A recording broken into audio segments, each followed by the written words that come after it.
Hey, what's going on? This is Edwin Vereen from WOBL, WDLW Sports, I-90 Sports, and the Sports Bros Podcast. Now, you're listening to Tapped In with Tony. Welcome back to another episode of Tapped In with Tony. I am your host, Tony Bogan, and joining me is Nathan Smee, the voice of Holy Name Athletics. He's called many games throughout his high school career. Nathan, welcome to the program. Thank you. Appreciate you having me on. Not a problem, man. You've grown quite a bit in such a short time. I believe this past year you've covered so many games, including Lutheran, the Battle of the Lutherans. You've covered Lutheran West Garfield Heights. You're doing sports summer ball right now. You're really going out there and getting it done. I have to. It's kind of what I need to do here. Just trying to make something happen for myself. And that's been something I've done throughout my whole career. Just making an opportunity happen. As I understand, nothing's going to be handed to me in this industry. You know as well as me that getting into this kind of niche is not easy at all. Absolutely. Sometimes it's not about what you know, it's who you know. And then you just go from there, put the work in, and then the results follow. 100%. So tell us about, for anyone who's listening for the first time, tell us about Nathan Smee. Well, I started my broadcasting career in the fall of 2021. I was supposed to play football my sophomore year, but then I got a concussion, a pretty bad one in practice on 2 hits. It wasn't the fault of the player, it was just an unfortunate accident. So then, a couple days before our opening game, which against our arch rivals Padua, my old theology teacher asked if I wanted to announce the band, as we had a new band director at that time. I said yes. I went up to the booth right before the game kicked off, so maybe it's like 6:50 on that day. I had two teachers, Mr. Farrell, who's still there, and Mr. Clark, who has since moved on, doing the broadcast for that game. And they asked, "Do you want me to run? Can I run the camera?" I said yes. Went over, started running the camera. The next week, took over commentary. Ironically enough, got to call a game for a five-star athlete or a four-star, don't remember offhand. Bo Jackson of VASJ was on the field that night for the Vikings. But since then, never looked back. Really, the last 2 years is what I'm most proud of as I've grown out of Holy Name, joined on Keon Sports, started Smee Sports, and now next year we'll be going to Mount Union and hoping to get involved with Raider Student Media. Great, man. Just talk about how your first year how the first year went behind the camera in 2021. This is the year after COVID. Some teams were like getting fans in for the first time and since last year. You got student sections back and the like. Yeah, it was definitely a fun experience to see all the students in the stands, all the hype they had. I got to join them for a couple of games. I was in the stands for the Lakewood game, for the Norton game away, which you end up beating the 1 seed, and then as well for the Padua game at Brooklyn. All three electric atmospheres from the students. But being behind the mic and seeing all the students in there cheering on both sides, we had a couple of close games that year. It was a 500 record team, but it was still a very good team. It was a lot of fun. There were definite growing pains, a lot of technical issues. So that's kind of where my dad came in, and I give him a lot of credit for helping us grow as a program, as he has had a great mind for technology. With his knowledge of technology and my knowledge of sports, that really took off the program. So tell us how, just as a student, how it was to be a part of that regional final run in 21. And here's a funny thing for you. I was actually covering Holy Name Norton for Keon Sports.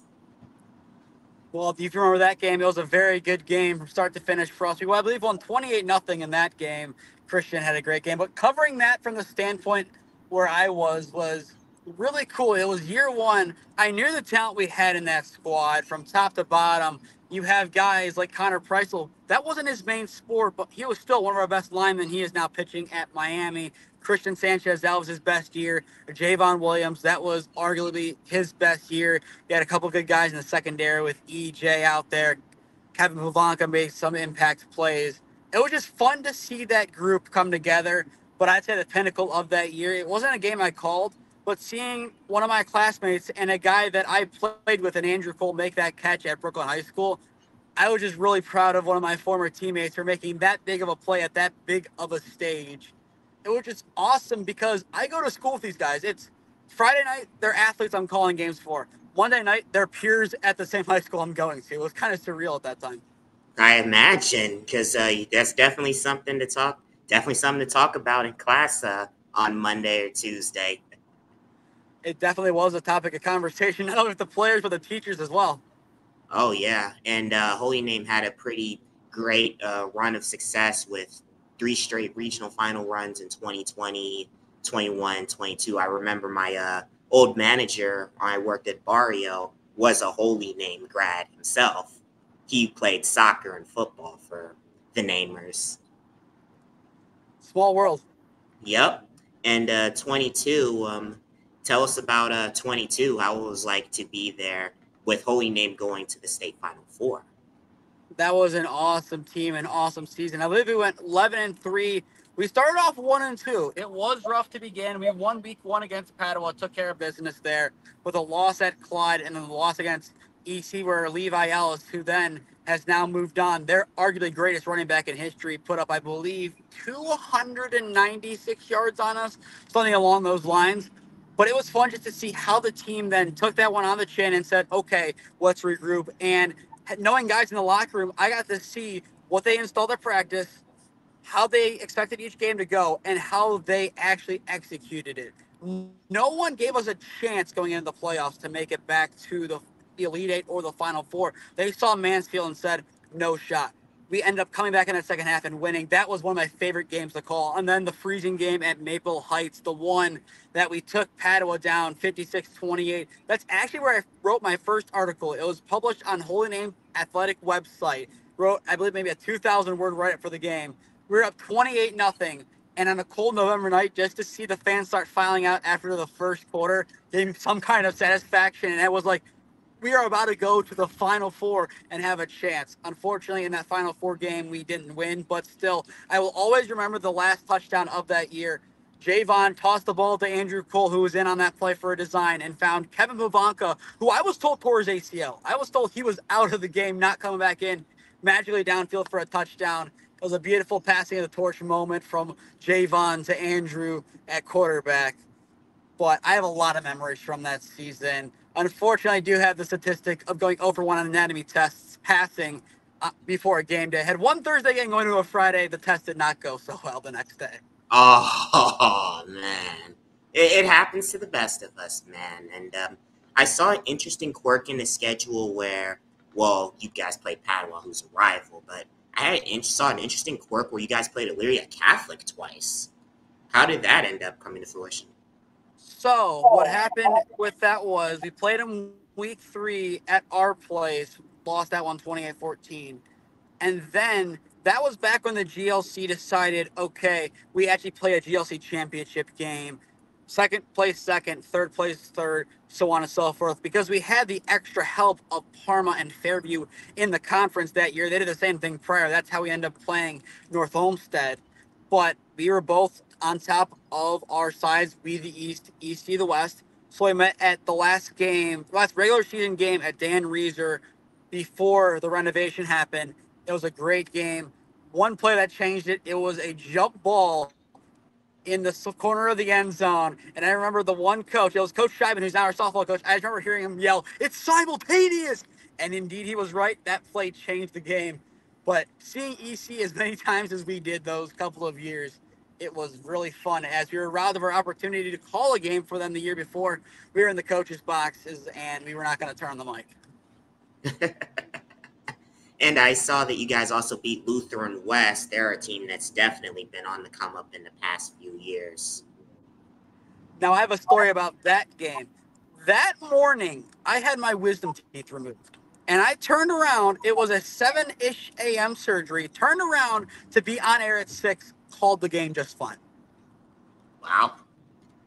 From what I remember of that game, which isn't much because I just had surgery that morning, that was a great game. We turned things around. And as well, I was over at the card shop in Strongsville and actually ran into one of the tackles who started that day because of an injury. Because their best lineman was hurt that day, so they had someone step up. And I was talking about that game. It's just moments like that. It's one, just kind of funny looking back of how did I do that? And second, just how small the world it is. Oh, yeah, absolutely. Because the West Side, especially a conference like the GLC, with the exception of probably Buckeye being in Medina County and Elyria Catholic being in Lorain County, a lot of it is West Side, mainly Cuyahoga County schools, because you had Parma, which closed in 23, Valley Forge, Normandy, all Lakewood, all within reasonable driving distance of each other. Yeah, and that's what makes these rivalries so great. Even the Buckeye one. I don't know if I had to pick what my favorite GLC rivalry, what it would be. Buckeye would be a close one. As we played them tough in football a couple of times at that rainy game in 21. But just because they're out of the county doesn't mean it wasn't a rivalry. Lakewood being right there was always good, as they were great hosts. Valley Forge and Normandy, along with Parma, you would think they'd be rivals, but no, not at all. Actually, I believe the current athletic director, Chris Medaglia, is a Holy Name alum, and he's been Oh, great to work with these last couple of years. oh wow! Because I remember having graduated from Shaker Heights, we played Parma a couple years in the old Northeast Ohio Conference. We beat them pretty soundly, if I remember correctly. But remember us having played at Byers Field, one of the nicest stadiums in the area, and then Oh, Parma came definitely. to Shaker when this was before Shaker had lights. We beat them just the same as well. Yeah, Byers definitely one of the greatest fields that I've covered a game at. I think every time I've been there, I've been at a different spot, which is kind of unique. If you've seen Byers Field, and for the viewers, the main box you have, main box left and right are the loges, and then up there is the death box. Death box game one, in this box game two, main box for game three, and then back to this corner where I believe St. Ignatius Broadcasting does their games from for game four. Oh yeah, because I also remember Shaker also played Valley Forge and Normandy as well. So I've been to Byers a fair share of times. And there's a funny story from last year, a couple years ago. This was when Chico was still coaching at Coach Kyle was still at Ignatius. I covered the game. I got back home, and then I realized that I left my camcorder there. So I had to make the hour trip back, and my camcorder was still there at Byers Field. Thank Wow. goodness. Wow. I was covering the game that Saturday at Euclid. I had taken the hour drive home because I live in Ravenna. I realized, oh, wait, I can't even edit the video. Oh, I left my camera there. Let me go back and see if it's there. And sure enough, it was. Wow. Yep. But that's a fun Byersfield story of the day. Oh, yeah. And Always got to have a fun buyer's story. yep. And speaking of Holy Name, did you call any other sports during that time besides football? I think it's a better question to ask what didn't I call? I'm trying to run through this here and see what I actually called. This past year, I added boys soccer for one game, girls soccer for a couple, and volleyball. Going then into winter, boys basketball, which is one of my biggest, if not my biggest, kind of sport I covered. Girls basketball, hockey this past year.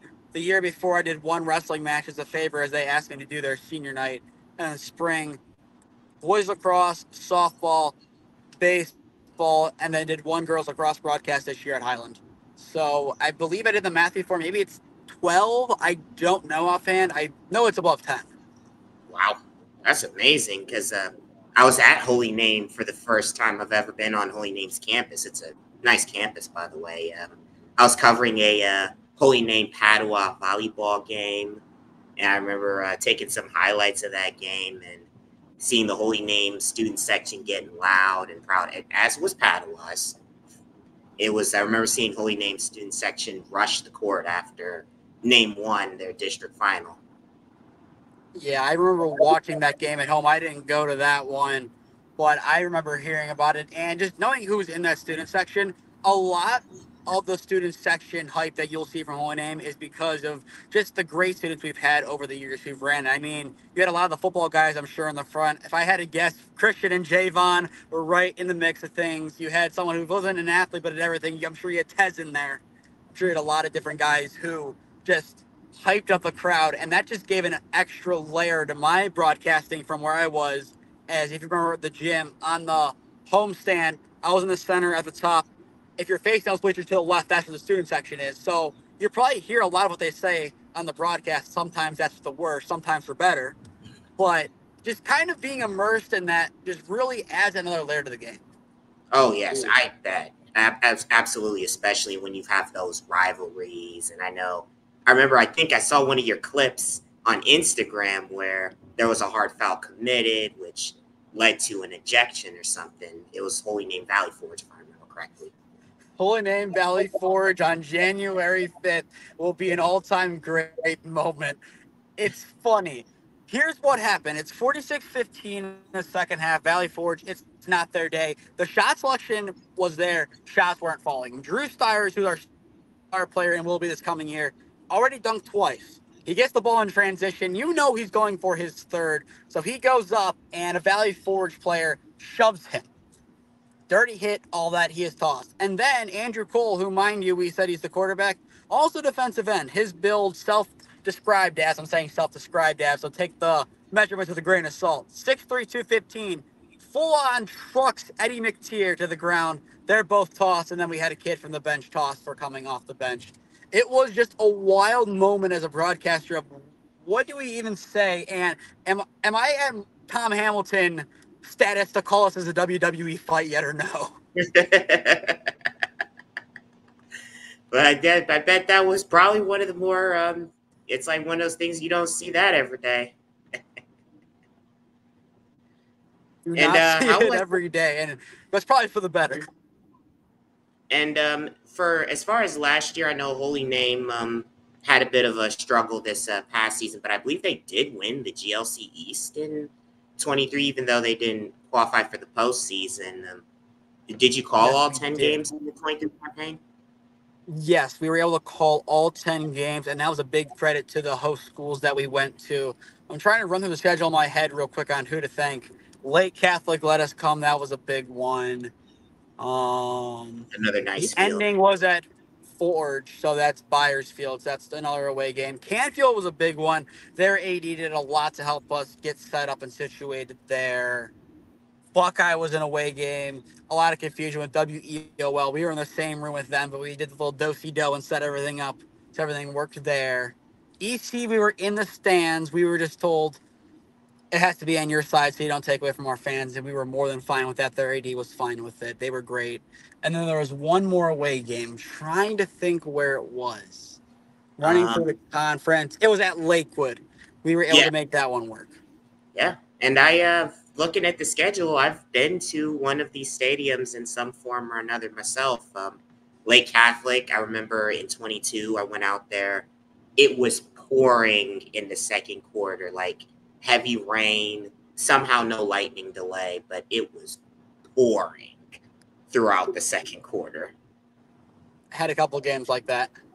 And I'm just out here. It was to the point where I was under somebody's umbrella, like from like the sideline stands. I'm like, oh my god, I didn't bring an umbrella for this. But if you brought an umbrella, then it wouldn't have rained. That's how it would have went. Yeah. Linda Lakewood for not only baseball, they got a really nice baseball field, by the way, but also football. When Shaker, I did stats for Shaker Heights when Shaker plays St. Ed's, and also the aforementioned Byers Field. I haven't been to Buckeye yet, but I've been to Canfield for girls lacrosse this past year. Canfield's Yeah, a really nice stadium. Buckeye is a field that I would recommend going to if you're a purist for a grass field. Is it a little slopey? Maybe, but it's one of the only grass fields left, and they're very proud of that fact. Gotcha. And speaking of, let's turn the subject back to basketball. I remember talk to me about the opportunities that you got to cover Lutheran East and Garfield, or Lutheran West and Garfield Heights, and the battle of the Lutherans between Lutheran East and Lutheran West. All right, so at that point, I was already doing all of Holy Name's boys schedule, which I ended up completing amid illness somehow in some way. But I believe it was right after coming back to school from Christmas break. I was driving home one day and I saw an email from Vince McKee, and it was like broadcasters needed. You might have gotten that email as well. I would not be surprised if you did as well. But it was we're looking for people to do broadcasting. He wanted to step aside and do kind of the written coverage. So I texted him immediately. I'm like, I'll do it. So we picked a couple games. The five that we picked were Strongsville Medina girls, which ended up being Strongsville's first loss. North Mm. Olmsted versus Fairview boys basketball. That was a really cold day. I had school canceled the next day. That was the day of the Holy Name Garfield Heights basketball game this past year. The third was Strongsville Menor. Fourth was Lutheran West, Lutheran East, and the fifth was Lou West Garfield. Those last two games did so much for my career. I credit them. I already covered both teams going in written form and as well broadcast form. I saw Lutheran East at Holy Grounds against Holy Name. Holy Name welcomed in Lutheran West. We lost to them on December 12th. And as who was it? May 60 to 59 at Sonny Johnson's house in Garfield Heights. So to see them again and see how those teams competed was just great. Both games were good. It was unfortunate. Lutheran East was doing a great job. It was just a couple missed free throws at the end. And then that Garfield Heights game. Most live viewers I think I've ever had for a broadcast. The most I saw was 495. I had myself on the call along with Dom Clary. We both did a great job in that game. That was probably, if I had to pick one game that I'm the most proud of, it'd be that Lutheran West Garfield game. As if you've seen it, it was one heck of a game. I believe I did watch it on the Keon Sports YouTube channel because I was working late shift that week and I got to catch some of that. And you guys did a really great job of covering the contest. Thank you. And it was just one of those games where the excitement that both of us had really lent itself nicely. It was a big occasion. It was a close game the whole way through, but it was something special about that Lutheran West team. Unfortunately, they didn't win states. I know I got the chance to talk to Derek Fairley over at Lou West a couple weeks ago when I covered some summer league games, and I was telling him like I was pulling for you guys, and he had to share the same sentiment. It was just so close. As many know, they were so close the year before and Yep. lost to Akron Buxel. If Jason would have had one extra second, then that's a different ballgame. Probably. I saw that. I saw that state title game. Probably one of the best games I've got to see, like on television. Definitely. I got to see the clips. I believe that was on St. Patrick's Day in 23. But I remember just watching it back a couple of times. Like, are we sure it didn't make it in? But the refs got the call right. Credit to them. It was a big call to make. You have to be honest in that situation, as tough as it is. And those officials did a great job. Oh, absolutely. And I believe you also were at the Christmas Classic. Were you at the Christmas Classic this past year? I didn't do any broadcasts for it. The reason I was there was Rock, aka University. Many know him. He's one of the greatest in this field, so shout out to him. But he messaged me, I believe, Wednesday night, and the thing was Friday, and asked me to come on out, be the quote unquote Ernie Johnson of his show. And I went out to Garfield Heights. I wrote for the first game. Brandon couldn't be there to write for Lutheran West as he did for most other games. Game two, didn't get it right for that one. We had Mike Trevisano there, got to meet him, but I didn't get to take in that second game. Richmond Heights Garfield is one of the greatest games I've seen all year. I kind of wish I could call it this year. My goal is to get to call some of those games, as obviously, if you're playing on that stage with the NEO Youth Elite title, you have to have a great team. And credit to all the teams that I saw there, even though Maple and Richmond didn't get it done on the day. TJ had one heck of a game for Richmond Heights, and King Young of Maple Heights, that kid could play. He's nice. He was good. And Kenyon Giles also had a great performance for Maple. I got to see them, and also Dave and Knighton. Got to see Maple and Rhodes play in the classic on January 7th. I also got to see blanking on the other team, but I didn't get to see Lutheran East until the regional final when they played Cardinal Mooney in Canton.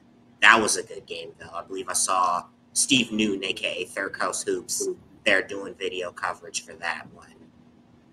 I believe he was also at the Locked In Summer League this past week. I'm pretty sure I saw him. Yep. And what are your thoughts on how was that like getting the call games for the Locked In Summer League? I enjoyed the opportunity. Chris's main thing is getting people in the crowd, and I'm happy I'm able to find a happy median of doing audio only, as obviously you wish you can do video.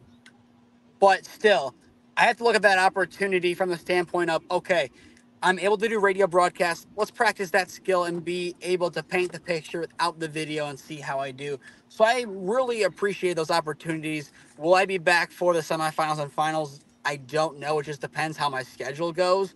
But realistically, if I could, it'd be a great opportunity as he's building something really special. I'm sure people know what he does during the year. Holy Grounds this year, that was year one of that, and the East versus West Classic over at Warrensville was another great event. And we've also had him on the show here. We've had him on episode 22, I believe. Had him on the podcast. And this year, tell us about the Holy Name playoff run. I believe you guys dealt with a little bit of weather in the sectional final going to Canton South. I believe you guys had to travel an hour plus south. You cut out for a second, but yeah, I believe talking about the baseball run, and that was an interesting run. Obviously, going into the playoffs, didn't have the greatest record. It was year one under Coach Masetta. He came in, tried experimenting with the roster as much as he could. He came in. We went to Revere. That was a great game. We won 10-3, an overall great performance from the team. Then game two went out to Canton.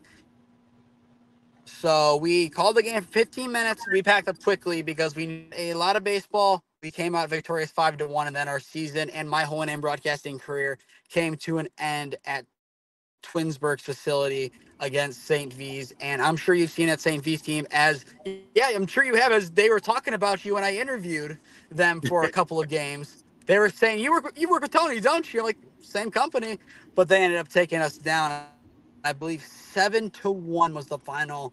It was a tough way to go out, but that St. V's team, I'm sure as you've seen them, it was a great year for them, but a great year for Holy Name too, as Coach Masetta has the foundation built for next year.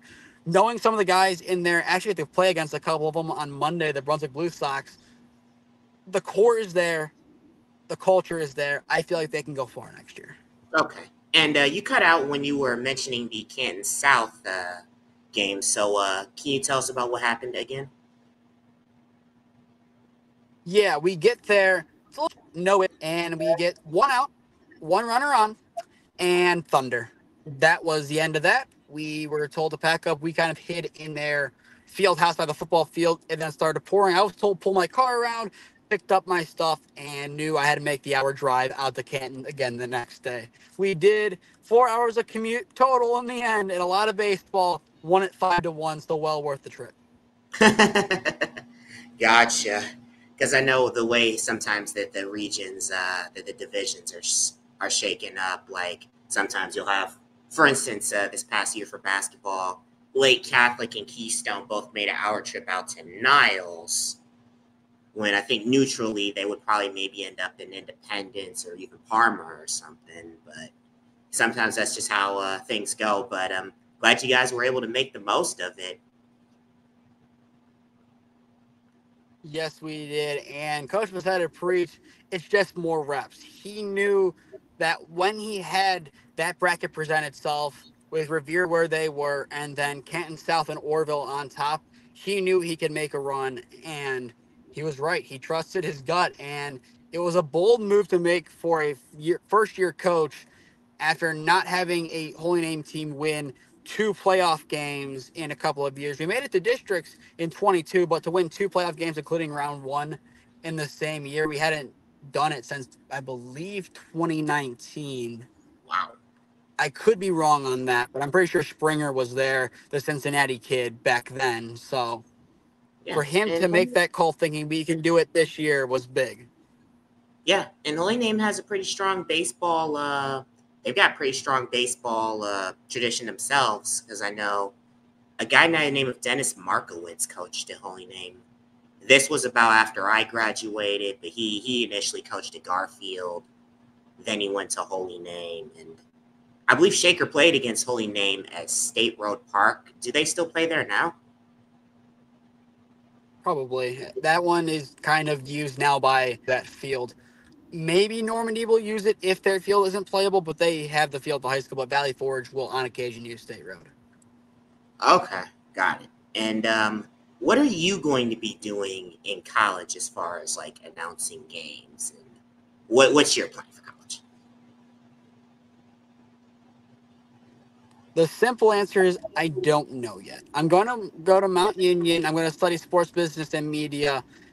Will I have opportunities right out the gate to call college sports? I don't know.